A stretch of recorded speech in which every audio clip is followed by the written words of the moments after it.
said it to you the other day. My dad came in the office like, oh, how's that Builder Elite thing going for you? You know, yeah, it's moving all right. It's going okay. He goes, oh, you know, because he always looks at the very first event that we did where we had a massive day out, and he was blown away. He's like, couldn't believe it. He goes, oh, no, it hasn't been recreated since. And to him, it's like, oh, like, are you flogging a dead horse? I'm like, no, it's just, we've got to get runs on the board. Like, you've got to keep going. You've got to keep doing this. It's going to happen. I go, I don't care that it's hard. Like, I'm not going to feel sorry for myself and say, oh, well, you know, this person's doing it or that person can do it. Like, there's a process to this. So at what point are you flogging a dead horse? Yeah. I ask myself that question regularly because you've got to have self-awareness too. Is this the right path? Is this the way we need to go? In all my businesses, not just the consulting one, I'll even look at the construction one. Because we look at it now, we're going, like, we're looking at all the challenges you got and all the decisions you got to make and everything. It's like, fuck, is this worth it? Is another year of grey hairs worth it? Like, is it, what are we doing? Like, we keep trying to reinvent ourselves and keep ending up in the same spot, and this happens and that happens. We're trying to move things around and do bigger things. And you know what? Regardless of all that, year on year since I've been in operation, every single year I've grown as far as my turnover is concerned. Every single time. We've taken on bigger projects each and every time. And now's no different. You know, next year we're scheduling to have our biggest year to date by a significant amount. That's what I'm forecasting. Still hasn't been secured. Still haven't got signed contracts, but I'm forecasting to have probably one of our biggest years to date. Now, that's not going to happen by me sitting here going, oh, you know, oh, this isn't going to work. Oh, this isn't going to be for me. Like, you have to dig deep. Like, there was a couple of nights last month where I worked till 1 a.m, working on a tender, just getting it done, like getting things done. Because I said to the owners, I said, you will have it in the morning. The developer said, you'll have it in the morning. You'll have it in the morning. So I made it happen. If I had to stay there till 6, I would have done that.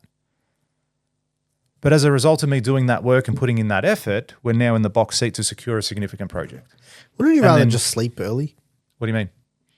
Wouldn't you rather like get up early, go to bed early, and then get up super early? Like get up at 3 and then just come here and punch out 4 hours before anyone gets in? Potentially. But then I'd rather know I get it finished, because what's to say the deadline's 9 a.m. and then I don't get it finished in that time? Yeah, okay. That's all. That was the only reason why. But yeah, I get what you're saying, because it does get to a point where you're tired and you're not concentrating. Your output's not there and you make mistakes, and that happened too. But it is what it is. Regardless, and that's where you say coddling. I don't like sitting there feeling sorry for myself and going, oh, you know, giving myself my excuse. Oh, look, just go to bed. Look, just do this. Don't worry. Don't win that. Don't worry about that job. Just go win the easy jobs. You know, something you said the other day, which changed my perception a little bit on how we approach projects. And it's like the margin wasn't necessarily important. It's the value of money that you're making. How much money are you going to make in the next 12 months? And if you've got a project, you're going to make $1 million on this project. Okay, but it's only 10%. And then you go, well, but you're making 20% on this job, but you're making $400,000. Yeah, it's like, who's winning? Who wins at the end of the 12 months? If there's a goal of making as much money as possible, who wins at the end of that 12 months? There's one winner. Who cares that the margin's less? More risk? Yeah, okay, but the reward's bigger as well. So that was good to shift that mindset for sure. So what are you doing now, given that it's the last quarter? Well, how's the year been? How's the year been? Yeah, look, it's been a good year. It's been a challenge. Each year I think, we're going to refine the process. We're not going to have the challenges that we had in previous years. Every single year I think we've got to learn from our mistakes. I was having this conversation with my construction manager today as well. He's like, I feel like we get to this stage of the project and we're always like, oh, let's just get to the end. Next project will be better. Let's just finish this job. The next one will be better. And I don't want to have that. Like, I don't want to be in that position. And I said, right, we've got our new bunch of projects which have just started.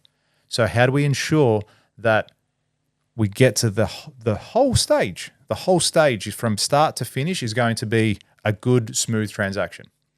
He also said something else. He goes, it's funny, now when I get problems, it's like I've become used to problems. And he goes, it doesn't affect me anymore. And he goes, we just accept it. And I go, no, you've actually got a really good skill there. Because now when a problem arises, you don't lose your mind. you're cool, calm, collected and go, okay, this is how we got to fix it. And then it gets fixed. Yes, it took a bit more time. Yes, it cost more money. But guess what? You did it efficiently. You've fixed the problem efficiently. You've trained yourself to go through all that difficult shit. And as a result of going through that difficult shit, you're now really good at it. So as consequence, you should be getting better each and every single year. And I think I'm at the stage in my career, and my employees are getting to that stage too, having gone through the worst of COVID, having gone through difficult clients post, having gone through difficult situations. They're getting better and better and better each and every time, which is really encouraging to see. So there is an element, like I like that saying, which says there's no compression algorithm for experience. Sometimes you do need to go through that shit. But if it's year on year on year, like if I'm not ever seeing improvement, then I think that's when it's a problem. Even though something isn't growing as quick as I would want it to, if there's not improvement each and every time in processes, in profitability and whatever it is, then that's when it becomes a problem, I think. Or you go backwards. That's another big issue. But coming back to what you kind of said about, what am I doing now for the rest of the year? I always find a lot of people, I'm going to talk about construction for a second because that's where I'm in. Oh, no way. Yeah, who'd have thought? This time of the year is often the busiest time of the year, each and every time. Why? Because Christmas is coming. People want to get into their homes before Christmas. They try and hit a significant milestone or a certain milestone before Christmas.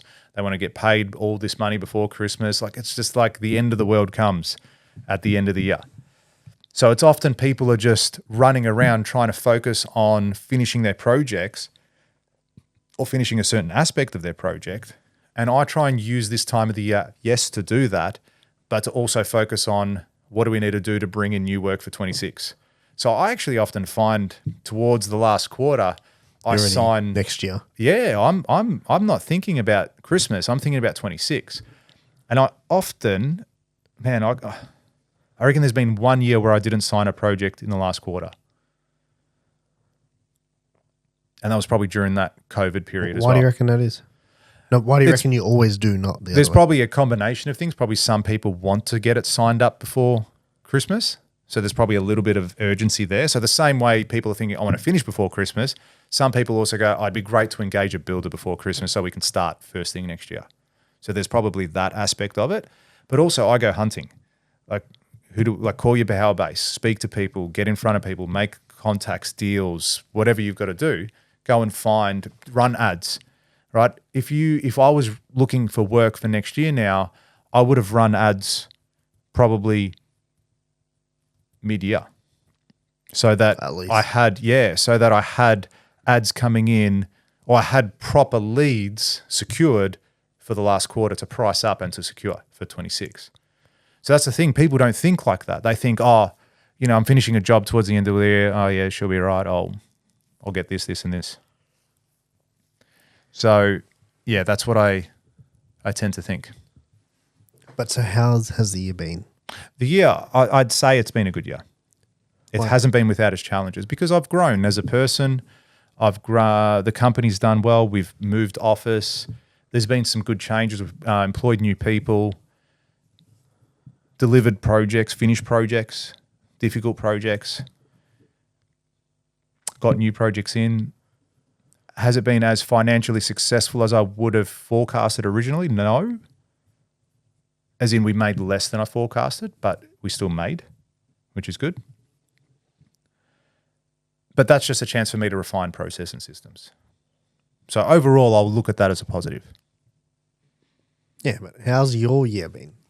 On a personal level, or just saying... As George Passes. George Passes. George Pascon. Are we giving it like a score out of 10? No, you've got 1 quarter left. How's it been to date? And then what are you doing to finish strong? You know what I mean?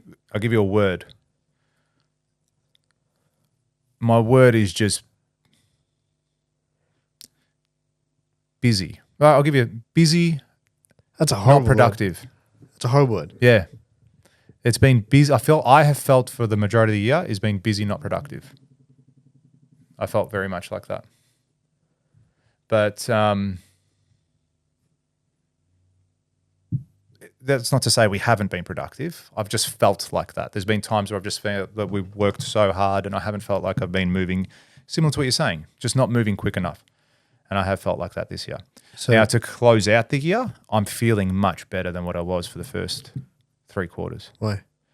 Because a lot of the hard work that we were working, like that, we were working hard. I was working hard. We've finished those projects. We've finished those things that were really holding us, taking a lot of my energy. And now I feel like I've got some of that back and I can start focusing more strategically on the business. Like, for example, I said I was going to do team meetings. I said I was going to do all these KPI reviews with everyone, and I've done them, which has been really productive and really good for me. Because, you know, the whole purpose of me stepping into a CEO role was to more guide my team to kick the goals. And I felt like I've been a team member, like a player on the field for the last 3 quarters of the year.